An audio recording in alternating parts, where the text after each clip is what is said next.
Nyalche Chembo Toto Ningmi Shang, Donen Manam Chembo, Nyalche Dankara Dargam Santo, Sherman, Stumba Turje Janla Kishom Sir Nishan Roar Zerni Jangam Sir, Jawar Tujishan, Yelaman, Jimmy Banzo Jala, Soran.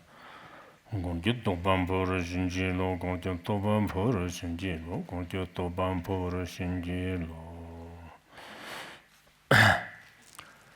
Profound and subtle Dharma is rarely encountered in eons. Now we hear and follow it. May we realize the Tathagata's meaning. To liberate beings, please generate bodhicitta before teaching. Now let's study the Shurangama Sutra. The Shurangama Sutra is indeed very famous in the Han region. Through this scripture, many great masters have already realized the ultimate truth and awakened to their true nature, so the Chan school and many others, including the Tiantai school, and many traditions hold the Shurangama Sutra in very high regard. Now as we study this time, I truly hope everyone will study it thoroughly. There will probably be quite a few reference books we'll need. I'm not sure about my teachings because I truly don't have much time, so I can only give a general explanation. But if you want to study more deeply, many great masters from the past have written commentaries on this teaching, including audio teachings. There's an audio series by the late Master Mengshan Nan Huaijin, also gave teachings on it, and Master Xuanhua has teachings as well. But I don't have time to listen to all of them. I only listen to bits and pieces occasionally, but I don't know where they're teaching. So I can't really follow along continuously. Everyone has their own teaching style. If we had time to listen to a master's teachings and then compare with our own, that would probably be beneficial. As for commentaries, in the past, mainly Chang Shui Zixuan's, his commentary is quite famous, and Jia Guang's commentary is also well known. Master Wuyi's is also quite famous. I don't have time to read many. Sometimes I look at Master Wuyi's and also Master Yuanying's and the late great Master Yicheng's. He has a literal interpretation which should be his own teachings. There are indeed many, many commentaries. Some are in classical Chinese, some in modern language. If we have time, everyone can read them. They're available online too, but many online resources are hard to find. There are other books as well. This time we hope that with the Shurangama Sutra, everyone will study well, and after studying well, I think you'll definitely have opportunities to teach it, because in a monastery, in a practice center, or among other groups of Buddhist practitioners, I believe the Shurangama Sutra deserves to be shared widely. And the Shurangama Sutra is extremely profound. It's like the great perfection texts of the Han region. It's a method that directly points to the nature of mind, the finest and most profound method. So I hope that all of you here during the study process must earnestly understand deeply. This is very important. Of course, if I, as the teacher, cannot go deep, expecting you as listeners to go very deep might not always be reasonable, but regardless, I'm offering everyone what amounts to learning together while guiding you all. That's my approach. Now, the teaching we're discussing today, everyone should understand. Previously, we covered how the seeing nature doesn't change or perish, mainly explaining this principle. Previously, that the seeing nature is mind. We've completed this too. Then that the seeing nature is unmoving. We've covered this as well. Now we're in the third section. In this third part, Venerable Ananda asked the Buddha before the Great Assembly about this mind that neither arises nor ceases, about this Dharma, that neither arises nor ceases. What exactly is this like? At that time, King Prasenajit stood up and spoke. And what did he ask? To truly know this mind that neither arises nor ceases. He asked how to truly know this mind that neither arises nor ceases. What exactly is this like? Then during this time, the Buddha and King Prasenajit had some dialogue with each other. Yesterday we covered earlier, when the Buddha directly asked King Prasenajit whether your body is permanent and indestructible. At this time, King Prasenajit said, "My body certainly perishes moment by moment. If you've never died, how would you know?" Then he said, "Oh, I should know from my childhood until now all the differences," and so forth. They discussed this principle. So he said, "My current body compared to my childhood body, how can it compare? When I was young, I was particularly handsome and strong. I had an impressive physique, very fine. But now with white hair and wrinkled face, I will surely leave this world before long. So how could this be permanent?" There's no way to compare with before. This was King Prasenajit's lament at that time. We also understand that here the Buddha himself wanted to directly point out to everyone the principle that mind nature neither arises nor ceases. But on the surface, he's having an ordinary conversation with King Prasenajit. That is to say, your body and my body in this manner. So sometimes this direct pointing method in Buddhism, these profound principles in Buddhism, should proceed from shallow to deep. On the surface it looks like dialogue or conversation, but actually he will have for him a kind of direct pointing to mind nature. Actually, between students with faith and those with faith, with realization, or teachers with blessing power, there can also be this kind of connection on the surface. It seems like a very simple conversation, but actually the other person has great transformation. Perhaps their faith is completely and fundamentally changed. This might happen. Let's continue with this teaching today.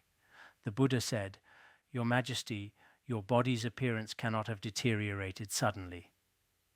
At that time, the Buddha told King Prasenajit, "Actually, your body's shape and appearance, these should not possibly suddenly age or decay like this. You say it's different from before, but this wasn't in a short period of time or becoming old overnight. That's impossible, isn't it?" Then the great king said, King Prasenajit said, "World-honored one, the change has been so subtle, I truly wasn't aware, through the passing seasons, gradually reaching this point." Then King Prasenajit said, "Ah, Shakyamuni Buddha, indeed, with the passage of time, my body and all my changes have been subtle. They change and transform subtly and secretly. When it's not obvious outwardly, we can't detect it. It changes in secret. Actually, each of us ages this way too. We don't know ourselves, how we became so old. Suddenly one day we look in the mirror. Ah, so that's how it is. Especially if you haven't looked in a mirror for a long time. Then you look and, some hair is completely gone. Some hair is still there, but it's all turned white. And some, on the face, a new wrinkle appeared today. Another wrinkle appeared tomorrow. It seems unknowingly we've already reached the threshold of old age. Through the passing seasons with the flow of time. These seasons in Tibetan, seasons refer to the constant transitions between summer and winter.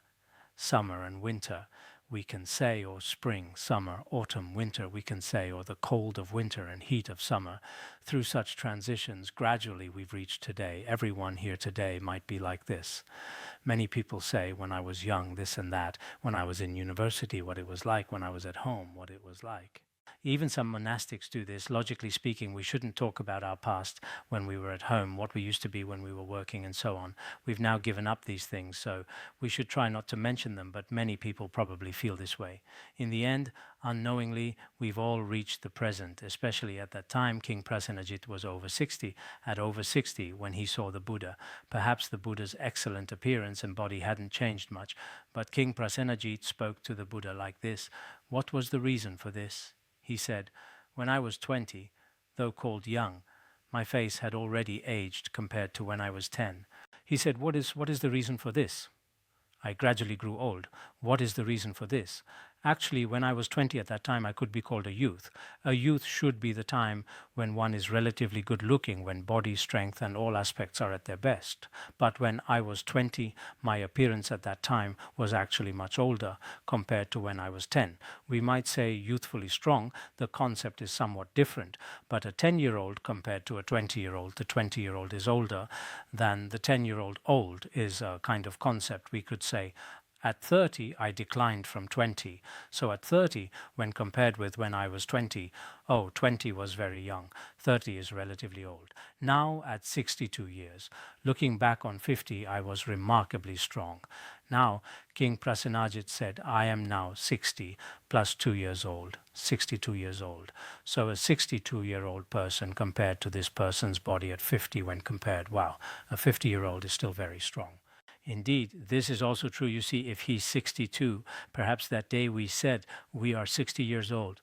All of you here around us are also no different from King Prasenajit and the Buddha. If we set such an age this year, this is also a kind of interdependence. However, indeed, according to our Tibetan calendar, 60 years old should actually be over 62 to truly be 60 years old. Why do I say this? Generally, according to the lunar calendar, it might be like this too.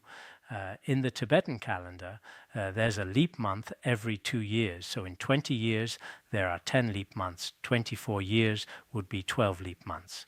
12 months means at 24, add 1 year. Then at 48, add 2 years. Then at 62, add 3 years. If you count those leap months, it's actually also. For example, the old Khenpo in our monastery should now be 96 years old, if he's truly 96. Adding the leap months, it's about 4 years or more. He should be over 100. We can calculate it this way. You see, when we're 60 compared to 50, let me think back. What was I like when I was 50? I felt very strong yesterday at noon. I was with the Khenpo from the Lay Practitioners Center. We had lunch and then came up together. When we came up together, I asked him, because he had been at the Lay Practitioners Center from the beginning. He probably started a bit later than me, because when Larung Demon Subduing Continent here started, it began in 1987. He started in 1993 or sometime then. Then I asked, when you used to go give teachings, didn't you walk directly from the Lama's place straight to the Lay Practitioners Center? Do you take a car now or do you walk? He said, starting from this year, I'm about to turn 60, so I can only take a car up. Otherwise, although going down is still okay, coming up is very tiring. I said, I'm still walking up and down all day, but perhaps after a long time it might be the same. When people reach a certain age, perhaps walking and many other aspects change. So King Prasenajit at that time thought 50 was very strong. Wow, particularly enviable. I was a 50-year-old person at that time. Then when a person reaches 60, when I was 50, I could. When I was 50, when I was 40, I could. When I was 40, when I was 30, I could. Looking back at previous times, indeed, whether it's spirit or appearance, and also the entire strength of one's mind, all aspects are completely different. So here, King Prasenajit himself, through his own feelings, told the Buddha, if you have me contemplate more closely, these changes are not just decade by decade, but truly year by year. He said, if I use my wisdom to examine more carefully and minutely observe actually these changes, are the changes only decade by decade? 1 decade should be 10 years. If we observe all the changes in detail, actually, there are changes within 10 years too. There are also changes within 20 years. These are years here. Regarding 1 or 2 decades, Master Uyi and others explain 1 decade as 12 years. But in most commentaries, 1 decade is 10 years, 2 decades is 20 years. Whether 10 years or 20 years, truly year by year. There are changes year by year. Earlier, it was changes every 10 years. But actually here, King Prasenajit continued to say, World-honored one, I see these subtle changes, though this decline. At that time, he said, I see such changes, although this decline also has the meaning of death and also the meaning of change and aging. During this period, such passing is very easy, but generally speaking, its boundary is 10 years. He said this entire King Prasenajit from age 1 to 60 also has changes, but the major changes, his entire aging changes, are actually very fast. Mainly, every 10 years, decade by decade, the changes are quite obvious. This can be a boundary, Confucius also said. At 30, I stood firm. At 40, I had no doubts. At 50, I knew the mandate of heaven. He spoke using 10-year boundaries like this, speaking of 10 years, then what I just recited below. If I examine more carefully with wisdom, actually, whether it's 10 years or 20 years, actually, within these 10 years, there are also yearly changes. 1 year, 2 years, for example, between 50 and 60 years old, there are changes every year. Perhaps I can notice, perhaps I cannot notice, but there are changes every year, not only year by year, but also month by month. Not only are there changes year by year, but there are changes every month, 12 months in a year. So certainly last month, my body was not as good as this month. This month, I'm still young. Next month won't be as good, and the month after that, that last month of the year, I might have aged a lot. There are still changes. Not only are there changes every month, not just monthly, but also daily transformations. And not only are there changes every month, a month has 30 days, so there are changes every day. We have changes every day. If one contemplates this deeply, there is ceaseless change from moment to moment in each thought. If we use this way of thinking to observe diligently, actually each person's body, each person's condition is moment by moment.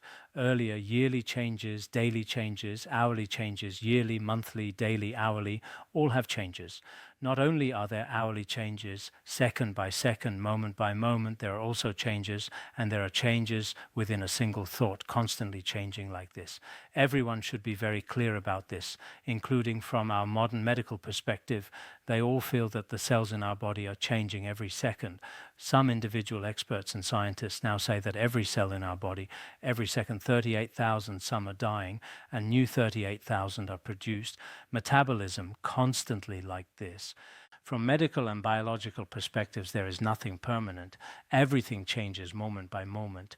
Thus, I can know that my body will keep on changing till it perishes. So the king completely understood.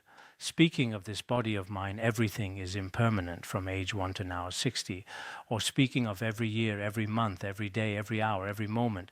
Speaking of each most minute unit of time, thought by thought, everything changes. So within this, a very subtle teaching on impermanence is explained. Of course, this teaching on impermanence, for us ordinary worldly people, might not have much feeling. Chang Shui Zixuan's commentary also mentions he uses an analogy. For example, our eyelashes. If they fall into our eyes, we feel very sensitive and aware of it. If this eyelash is placed in our palm, we don't feel anything. Similarly, these matters of impermanent change, if viewed by accomplished masters or practitioners, people with good spiritual practice every day, they see any matter. Oh, these are all changing, whether it's spring, summer, autumn, winter, or relatives and friends, or all the things that happen within ourselves, they change year by year, month by month. Everything is impermanent. I too ultimately cannot escape such facts and phenomena. Then in my mind stream such awareness of impermanence arises. I once mentioned an old Khenpo of ours. Previously he had no study or contemplation. He had never met any spiritual teachers. But at that time, from childhood, he had an innate sense of impermanence.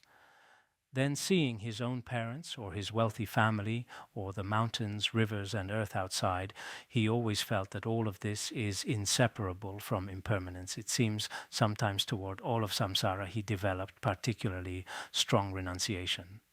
This was when he hadn't relied on spiritual teachers for guidance. He had some innate sense of impermanence and renunciation. It's said to be like this. Many of us here might not necessarily have this. Each of you should think about this yourselves. Actually, these examples of impermanence from childhood until now before us, through countless vivid examples, have all appeared. But we don't realize, his impermanence is his. I myself probably won't be impermanent, just like worldly people now. It seems from their actions and behavior as if they won't die for thousands or tens of thousands of years, always preparing. Especially some people who are barely breathing will still keep planning all kinds of future matters. So this awareness of impermanence is indeed very important for us practitioners. But some people might truly, no matter what kind of, don't we teach about precious human birth and life's impermanence, to cut attachment to this life, karma, cause and effect, and samsara's suffering, to cut attachment to future lives, thereby generating true renunciation, also called world weariness. If this world weariness is not cultivated, then other teachings, including all the main practices of great perfection, are very difficult to accomplish. So this is extremely important. But exactly how well have we cultivated this? It's not particularly clear. As for King Prasenajit, of course, meeting the Buddha, in the Buddha's presence, he spoke of all the changes in his life. He spoke quite clearly too. Actually, it looks like we're telling King Prasenajit's story. But actually, I think each of us can also tell our own story, thereby giving rise to awareness of impermanence, then developing renunciation towards samsara. After that, seeking liberation, this is very necessary. If you just develop renunciation, that also has no merit. Now, many with autism and depression, these are all forms of renunciation, wanting to commit suicide, but there's no merit at all. This has no meaning. After we have renunciation to leave such samsara, we must diligently practice the authentic Dharma, then proceed on the path to liberation. This is extremely important.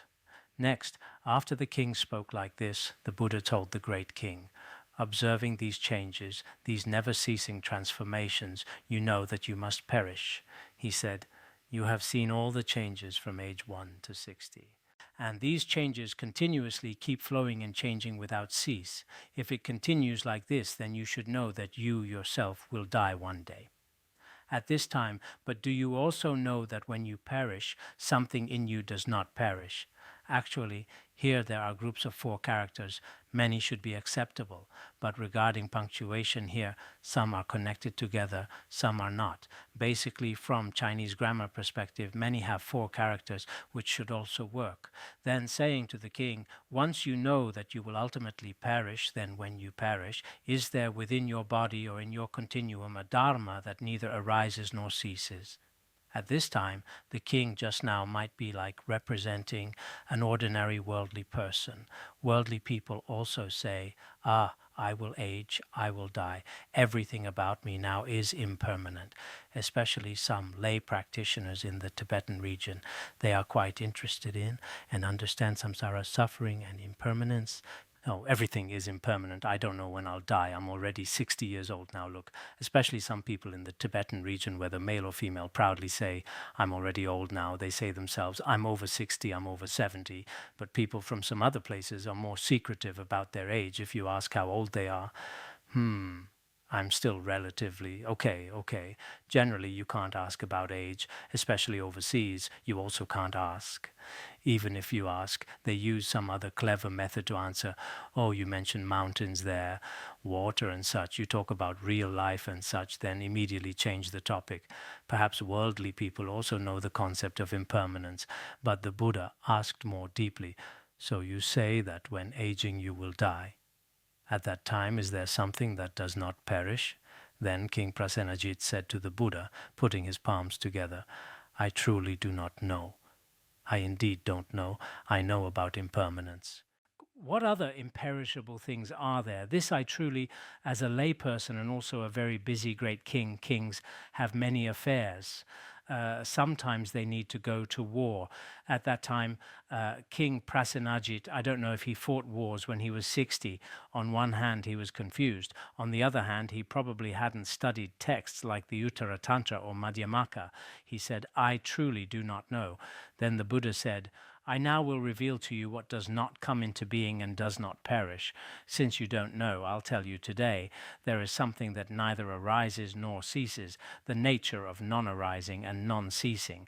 Now the Buddha was preparing to teach him great perfection, or the wisdom of the Uttara Tantra.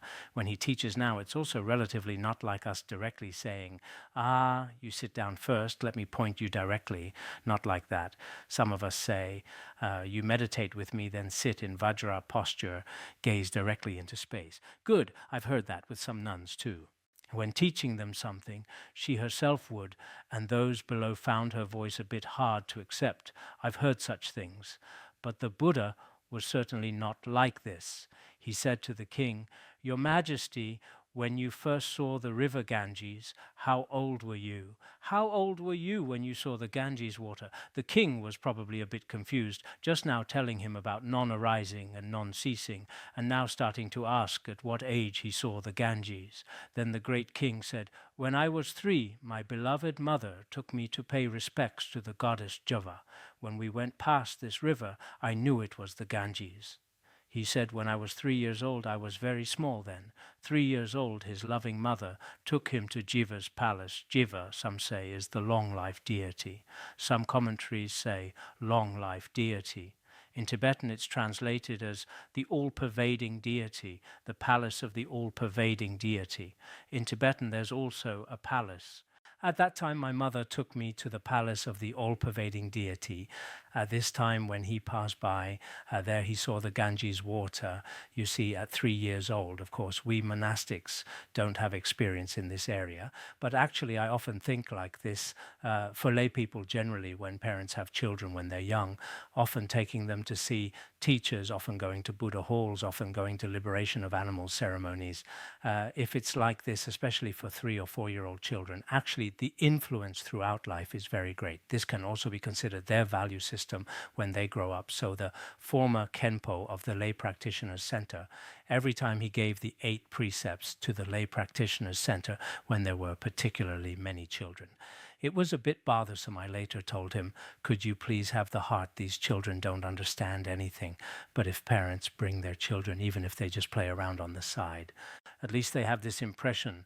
My mother took me somewhere to see a teacher. My father took me somewhere to see a teacher. For ourselves, this influence is extremely great. So you all should also, although many of us monastics don't have, but your own relatives and such, if they have some opportunities to visit monasteries, worship Buddha, see teachers make pilgrimages to mountains, go to sacred places, at this time, if they bring their children, the influence on them is still very great. Indeed, in many great masters' autobiographies, in their memories, when they were small, their parents took them to meet certain teachers, to meet certain masters, going to monasteries. This influence is very great. You see, King Prasenajit, he too was 3 years old. At that time, King Prasenajit should have initially been a follower of non-Buddhist paths. He studied the teachings of the all-pervading deity. At that time, he saw the Ganges, saw it when he was 3. He spoke like this in the Buddha's presence. The Buddha said, Your Majesty, as you said, at 20, you had aged from 10 up to 60, day by day, month by month, year by year, thought by thought, constantly changing. Then the Buddha told the great king, didn't you say that when you were 20 compared to when you were 10, you had aged a lot at 20? Then all the way until 60 compared to the previous 50, 60 is much older. Thus day and night, year after year and month after month, time constantly changes like this. Consider though, when you were 3 years old, you saw this river when you were 13. What was the river like? He said, didn't you say that years and months keep changing? Well, during this changing process, let me ask you, you saw the Ganges when you were 3. Then later, after 10 more years, when you were 13. I don't know if he saw it at 13. The Buddha should have said, because there's a 10-year gap. If you saw the Ganges when you were 13, was there any difference in that water? Because the Ganges is very, very large. Perhaps in the king's impression there also wasn't much. The Ganges is very big. Many of us, perhaps I came to this Larang Valley when I was 23. At that time, the water in Larang Valley was very, very small. Now we have completely directed it all into pipes. You can't see it anymore. There's still a difference. But regarding the one behind us, the first time I saw Ziking River's water and the current, Ziking River indeed, in a certain sense, you can't see much change. Because we have continuous delusion, we also can't see it. Each of us is like this too. Perhaps when you were 3 years old, later when you were 13, or when you're over 60, you crossed that river or passed over that river. In your feeling, is there any difference? Is there any distinction? At that time, the king said, it looked the same when I was 13 as it did when I was 3, and even now, when I am 62, it is still the same. The king spoke quite clearly at that time. He said, when I was 3 and later when I was 13, 10 years apart, I didn't see it during that time. Later when I saw it at 13, it seemed in my impression the Ganges had no major change. No change then from 3 years old until now, 62. If it's 62, let me see the difference over 59 years. What I saw 59 years ago compared to what I see today, there's also no difference. Speaking from the perspective of external objects, indeed the Ganges water we might see. For example, some people have seen the Yangtze River, seen the Yellow River, seen the Mekong River, what's it called, the Langkang River, right? At that time, the Buddha said, now you are mournful that your hair is white and your face is wrinkled. Your face is certainly more wrinkled than it was in your youth. At that time, the Buddha again spoke to the king. The entire process with the Ganges just now basically came around like this. Now, speaking of the king himself, I see that you, as king, should be quite sorrowful in your heart, because for a 60-year-old person, how could one not be sorrowful? And your hair has turned white, your face is full of wrinkles. And this state of a face full of wrinkles, certainly compared to your childhood, there are definitely changes now. Consider though, when you look at this, Ganges now, is your visual awareness different from when you saw the river as a child? You were very small when you were 3 years old. Now at 62, your entire appearance, your body, everything about you has very obvious changes. Your mindset has also changed. Previously, you were a particularly lively child. Now, as a 62-year-old king, there's certainly a great difference.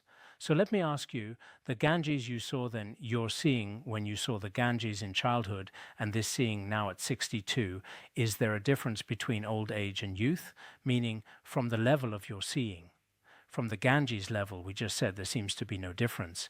But from your king's own physical perspective, you yourself also admit there are great changes. So in that case, then you say, your seeing of the Ganges, you're seeing when you were 3 and you're seeing now at 62, is there a difference?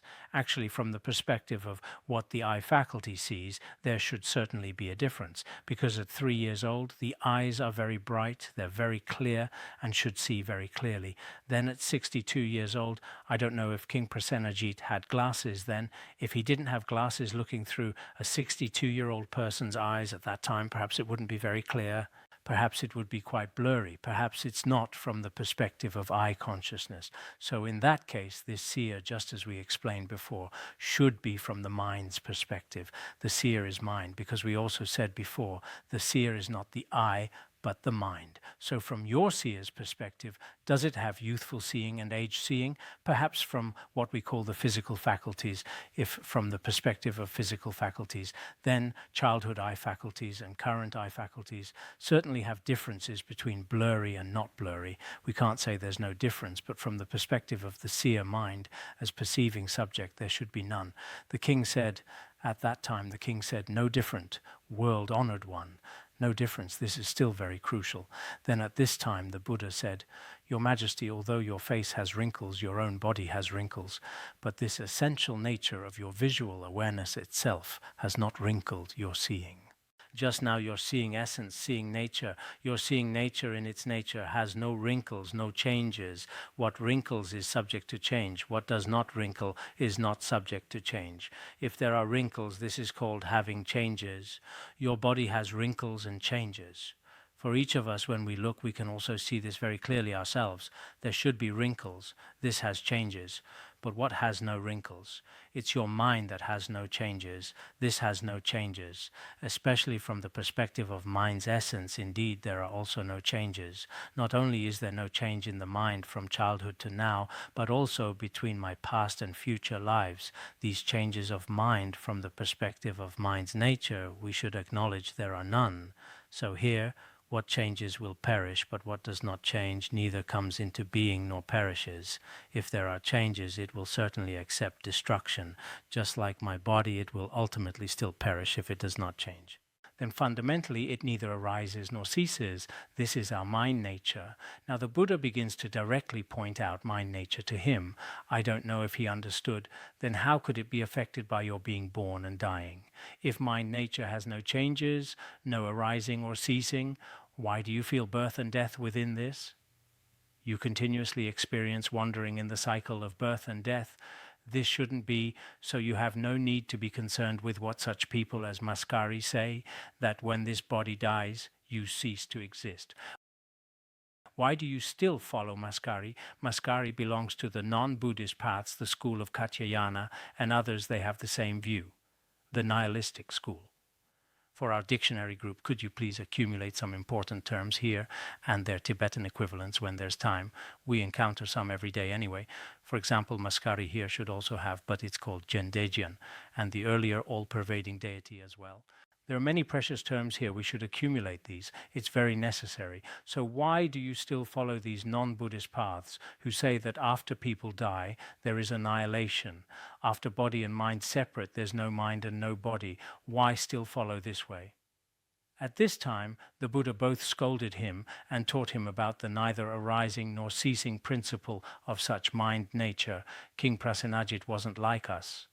After we've listened for so many years, we increasingly become jaded with the Dharma, as if we have no feeling. When King Prasenajit heard this brief teaching, He believed and understood that when we leave this body, we go on to another.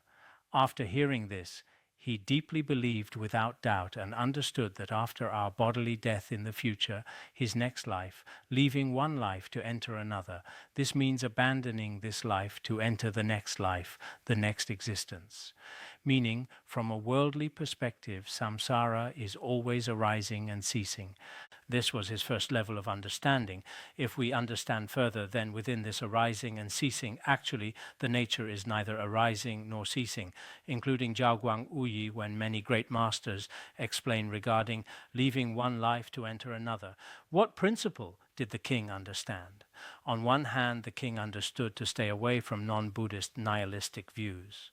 This is the first step, and also knowing that conventionally samsara continues endlessly, this process of wandering. Within this, if we contemplate further, then our mind is actually without arising or ceasing this principle. He and all the others in the Great Assembly were elated at having gained a new understanding. At this time, King Prasenajit at that time and all his retinue and the Great Assembly were particularly joyful. This kind of joy had never been experienced before. I don't know if we have this kind of teaching here. Actually, when the Buddha personally pointed directly to King Prasenajit, when he pointed directly, it's like we're also eavesdropping on the side. If we have the conditions, we too, up until now, could also attain realization.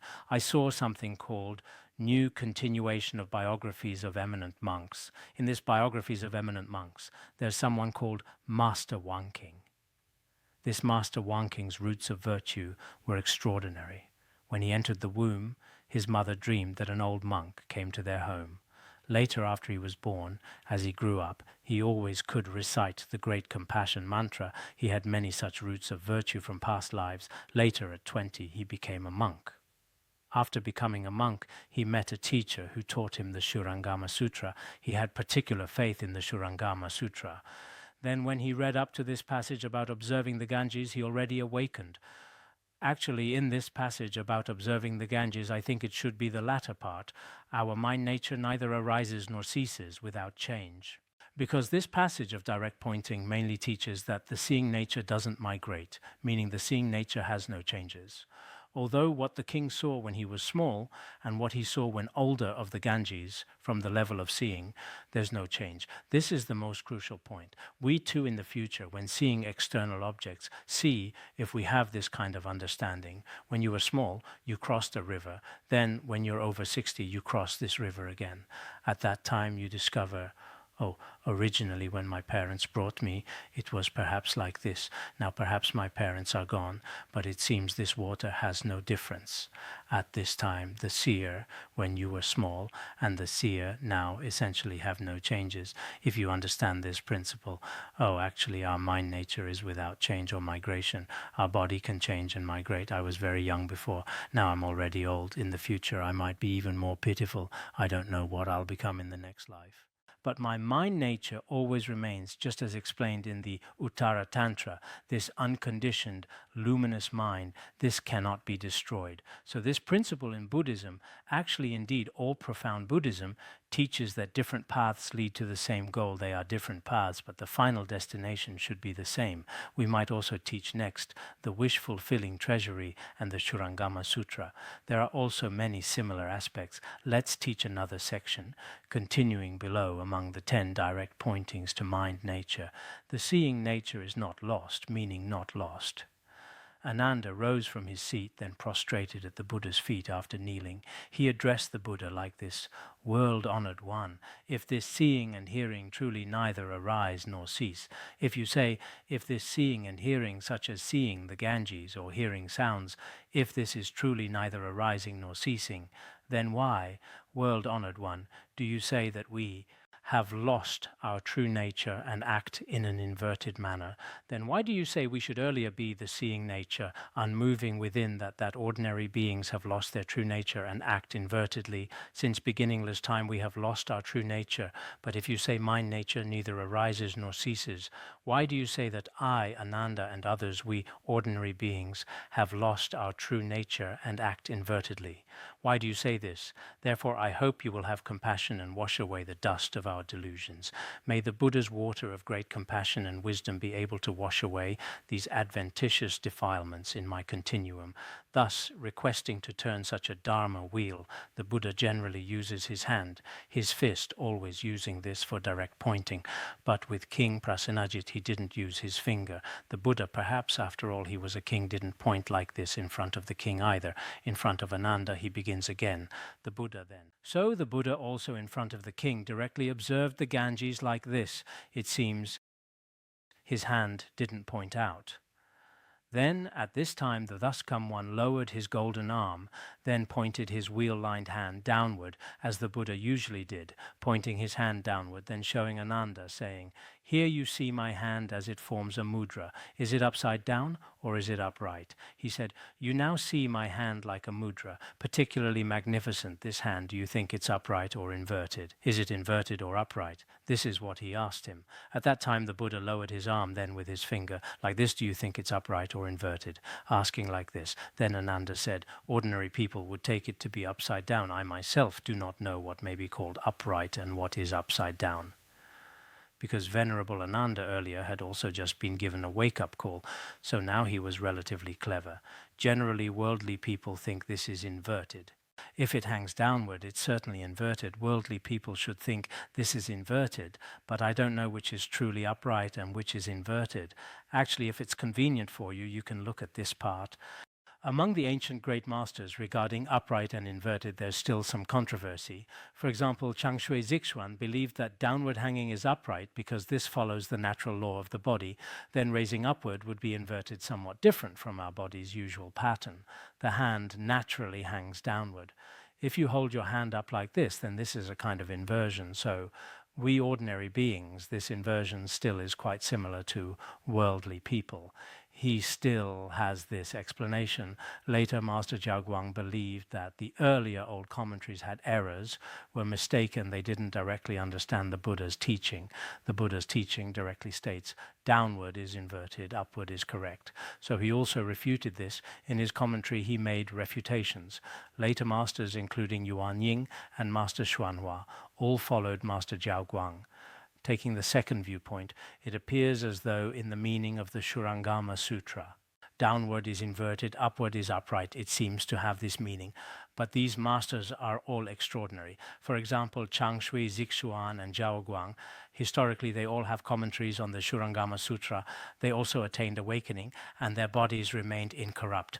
They were also truly extraordinary. Moreover, these masterworks of theirs are all included in the Tripitaka, so if we continue analyzing later, we can all observe. At that time, Venerable Ananda didn't dare to speak like this. Worldly people say downward is inverted, but I don't know which is inverted and which is upright. The Buddha told Ananda, if ordinary people take this to be upside down, what then would people consider to be upright? You say worldly people think this is inverted. Then let me ask you, what worldly people consider upright? What exactly is this? Then Venerable Ananda at that time answered the Buddha. According to the worldly view, they would call it upright if the thus come one raised his arm. What would this be equivalent to? Equivalent to a hand like cotton, so upward, pointing up to the sky, this is called upright. He also spoke from the worldly perspective. Didn't the Buddha ask, what is the worldly so-called upright?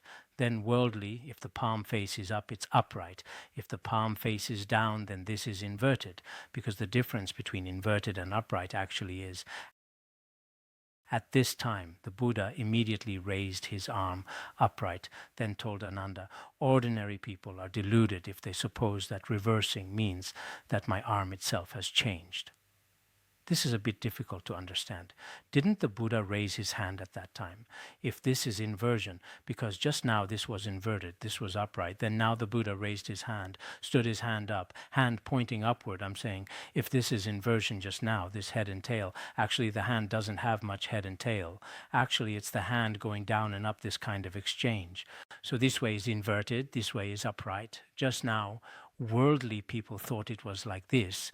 Then the Buddha said, if I say this is inverted, this is upright, if we exchange like this, worldly people can also see clearly at a glance. Actually, at this time, worldly people should also be able to see at a glance. seeing at a glance. Master Uyi said means extremely clear. If it's extremely clear, actually worldly people also know just now this was inverted, this was upright. Then now if we reverse and say this is inverted, this is upright, actually there's no difference. It's just relative to the hand, just different movements of the hand. You say because up is upright, because up is inverted, there's no reason for this, just like left and right or relative to this and that. So the Buddha at that time also used a kind of pointing method. Generally, worldly consensus indeed might say, if the hand goes down, we say, it falls down. But if you call upward, inverted, and downward, upright, just as Chang Shui said, what difference is there? It's just different positions of the arm. At this time, to Ananda, then, because here begins the direct pointing to Ananda, then you know your body and the thus come one's pure body. Ananda, your impure body, and the thus come one's pure body. Also using this method to make analogies, we also discover it's very easy to understand. Understand what? The thus come one's body is pure. Ananda's body is impure. But if we reverse and say the thus come one's body is impure, Ananda's body is pure, if his concepts change slightly in the essence, nothing is truly established in appearance, everything is possible. Generally in the Vajrayana, true and false are equal, pure and impure are also equal. Many opposite, contrasting dharmas in a certain sense are equal. What's the reason they're equal? Their essence is all emptiness. In appearance, people's habitual tendencies before various habitual tendencies, acceptance and rejection, are just like this. For example, some rotten meat. Some people think, so stinky. When I was young, generally at home when spring came, there was some old meat. Actually, it smelled quite bad. But the parents, the common people at that time, thought this was very nutritious. Wow, when we have it, it's particularly good. Later, everyone seemed to think, oh, that smell is very nutritious. When everyone smelled it, wow, this is the smell of great nutrition. They didn't feel it was stinky. So one kind of convention and habit, ultimately, these value systems can all be completely changed. In our world, some consider things clean, some consider them unclean. Everyone is very clear about this. The thus come one's body is called right and all-encompassing knowledge. Your body is called inverted. Generally speaking, the thus come one's body is upright. This is right and all-encompassing knowledge. Your body is called inverted. We're generally like this. Consider more carefully this comparison of the Buddha's body with your bodies. Your body and Buddha's body. Where exactly might the characteristic upside down be found? Now you go and observe whether it's the Buddha's body or your body, where exactly is this so-called inversion? Where exactly is this impurity? Where is the inversion? Just now, with the Buddha's hand, up and down, we couldn't find any inversion. Originally, downward was inverted, upward was correct. Later the Buddha said, if upward is called inverted and downward not inverted, then how is it? It's the same. In many Buddhist sutras, heaven and hell are equal in the great perfection. It teaches beings in the Avachi hell and Samantabhadra, Tathagata's body, have not the slightest difference. Samantabhadra Tathagata, proclaim this. This kind of principle is actually quite similar here, your body and Buddha's body. Where exactly is the inverted one? According to Tantric teachings, Ananda's body should be the 5 aggregates. The 5 aggregates are the 5 Buddhas, the 5 elements are the 5 consorts. From this perspective, where exactly is this inverted one? Where exactly might the characteristic upside down be found? Where exactly is it? Let him speak immediately. At this time. At that time, Ananda and all the great assembly gazed at the Buddha with wide, unblinking eyes. Everyone was stunned. At that time, it was a kind of truly, having already recognized, some great Chan masters scold their disciples below, immediately severing their deluded thoughts and conceptual thinking, immediately recognizing their original face, or some great perfection patriarchs also, through various methods, let disciples' minds immediately awaken, become enlightened. So at that time the Buddha gave Ananda such a inverted or not inverted, or pure and impure, kind of direct pointing through comparison. At this time, Ananda and the great assembly, everyone was stunned, then staring intently at the Buddha without moving their eyes, not knowing where the inversion of body and mind was located. at that time, including those present at the scene, didn't know where the inverted body and inverted mind actually were. When the Buddha reasoned like this, our impure samsara, these impure mental states, also couldn't be found anywhere. This was an immediate, we could say they should have had a kind of awakening experience at that moment, dwelling in a state of bewilderment or clarity or brilliant luminosity. At that time, they simply couldn't find the Buddha's body, and Ananda's body ordinarily had such great differences. But now, through this analogy, through this comparison, they couldn't find this impure body and mind. All right, we'll stop here today.